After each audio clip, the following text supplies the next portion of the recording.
she's not exactly Lilo, which, like in real life, I think the common wisdom is to cast a kid who's just exactly like the character, and then you just have them be themselves on camera. But she just was it was immediately obvious that she was really smart, precocious. There are things that she had in common with Lilo, and kind of unusually self-possessed for someone who was 5 when she first sent in her tape. Dean would get down on the floor with Maia and sort of be there, with her in these like really sort of intimate scenes to direct her. And one time he stood up so fast that he tore his meniscus and then had a cane for the rest of the movie just hobbling around, which really gave him some seniority, some sort of Orson Welles presence on set for us. That cane will really go right to your head. My wife made me get rid of it. Oh man, the cast should have signed that cane for sure. Absolutely. Dean, Jonathan, how are you guys both doing? Great. We're great. Good to meet you. How's it going? Good. Thank you so much for sharing your time with us today. We absolutely adored the hell out of Lilo and Stitch. And Dean, it's a joy to be talking to you again. We got to speak to you for Marcel the Shell, so this is such a joy. Yeah, it's been a few years. It's been 3 years, I think, which would be a long time to work on a movie for anyone else, but Marcel took me 7 years, so... This has been a breeze. This is so easy. We're done? This is nothing. This is nothing. And honestly, Dean, we got a little bit of beef with you because literally 20 minutes after our interview with you, the news broke that you were going to be directing Lilo and Stitch. Yes, so you could have given us the little heads up. I found out in between those 20 minutes. I think I might have found out in between those 20 minutes, to be honest. That's why you were so happy during our interview. That makes sense. Okay. Now, we obviously, like I said, we love this movie and we love the animated film as well. And we're curious, which aspects of the animated film were essential to you both to kind of bring to the live action version of Lilo and Stitch, and what excited you most to play around with? I mean, I've always been the short answer is like so many things that I can't even wrap my head around. But it's always been my favorite animated Disney film. I saw it when it came out in 2002 and fell in love with it. And it really opened my eyes to kind of how personal and specific an animated film could be, and a film in general. But there's so much about it that blew me away because it was so completely different from any Disney movies that were being made at that time. It wasn't in their house style. It had the watercolor backgrounds and Chris Sanders's unique art style. It's based on his his actual drawing style, and because of that, I think it made that whole world and the story feel like it was very down to earth and sort of rough around the edges in a really relatable way that felt grounded, unlike every other Disney animated movie I'd seen. It's not about a fairy tale. It's not about princesses. It stars the absolute opposite of a Disney princess in Stitch, and the problems and the stories that these characters are. That they're telling is they're very down to earth. They're grounded. They're not. They're stories that happen every day in real life. Maybe are too common even. And in that sense, it felt like these are different. This is a different type of Disney film, and it lends itself much more, I would say, than some of the other ones to being a live action movie, because the opportunity that I saw with a live action film is that you can ground those relationships, and especially the human characters and the emotional impact of their story. You can ground it so much more and give it a real sense of verisimilitude, and it's very impactful for that way. It doesn't. I mean, I'm so obsessed with the original movie that I don't think that the two should be compared, hopefully, because that's intimidating. That movie is amazing. But I hope that in trying to do that and ground it more and tell real stories, a real story that could happen based on a true kind of lived experience of growing up in Hawaii.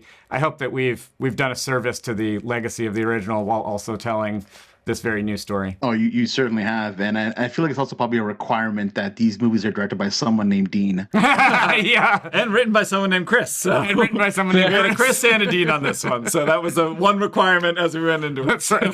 Yeah, that was amazing. And, one of our favorite shots in the film is towards the beginning when we're coming out of the ocean and, we're seeing the perspective of Lilo through the goggles. And this film is so much through her perspective, and it's such an amazing shot, and it just made us think so much about Lilo's so different than any other Disney character that we got up to that point. So what was that process like for both of you?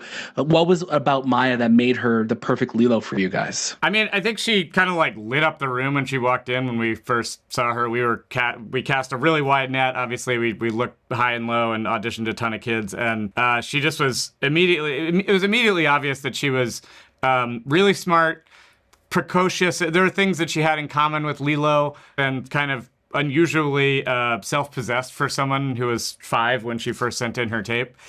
And so all of those things felt like, this is somebody that she's not exactly Lilo, which like in real life, I think the common wisdom is to cast a kid who's just exactly like the character, and then you just have them be themselves on camera. But the performance that you see there is like really actually crafted by Maia. It's not just her being herself all the time.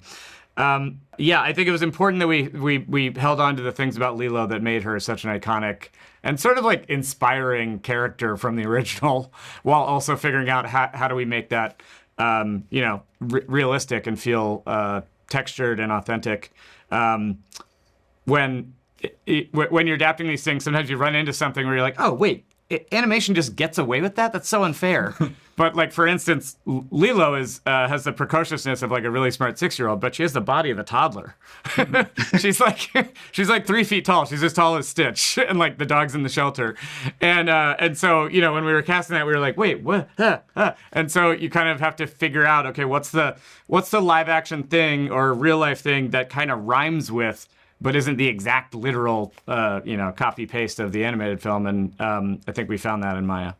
I'd also say, too, I love that you called out that shot. And I would say Dean's approach from the get-go, I think, was using a lot of camera angles that are just a little bit lower, that put you, I think it's something that, like, we all grew up on Spielberg and the way he would sort of capture families and a child's perspective, and I do think there's something that is really present in the movie of the way sort of Dean shot it, and, it feels very natural, it feels lived in, it feels a little bit of a lower angle, and, Dean would get down on the floor with Maia and sort of be there, with her in these, like, really sort of intimate scenes to direct her, and one time he stood up so fast that he tore his meniscus and then had a cane for the rest of the movie, just hobbling around, which really gave him some seniority, some sort of Orson Welles presence on set for us. But no, it really was like I think being like really present on almost like a lower level with the child, I think actually gives the movie that perspective. Yeah, definitely. That cane will really go right to your head. My wife made me get rid of it.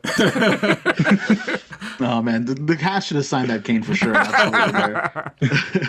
Now, what we love so much about any movie that Disney makes is there's so many great Easter eggs, like we'll have hidden Mickeys or whatever else is kind of thrown in there. But Dean, for yourself, are there any hidden Marcels in this movie?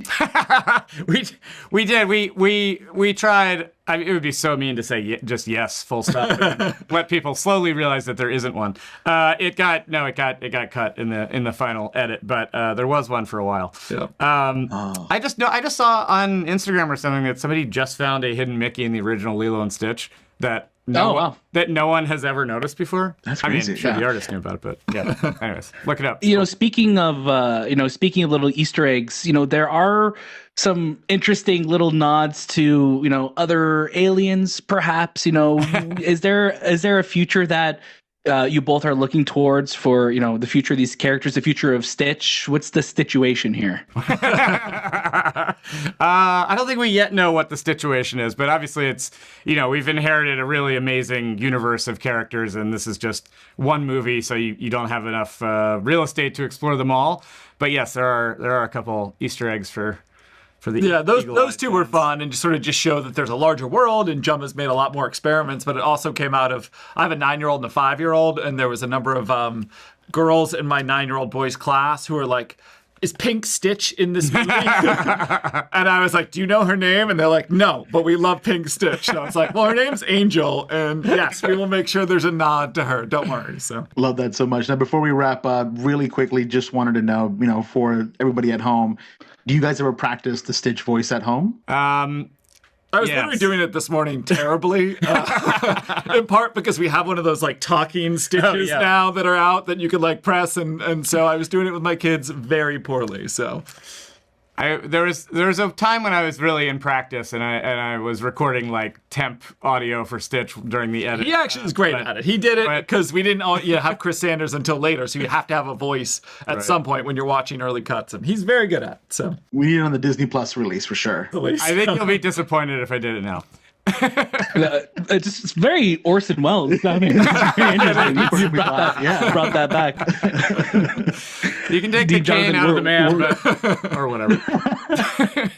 We are so grateful for both of your times. Again, we are so in love with what you guys have created with this film. Thank we you. really hope we get to talk to you both down the road. Dean, also real quickly, if you are getting a movie assigned to you today, just let us know now. Yes. What's in the Before the press breaks, let us know now. Thank you guys. Thanks so much.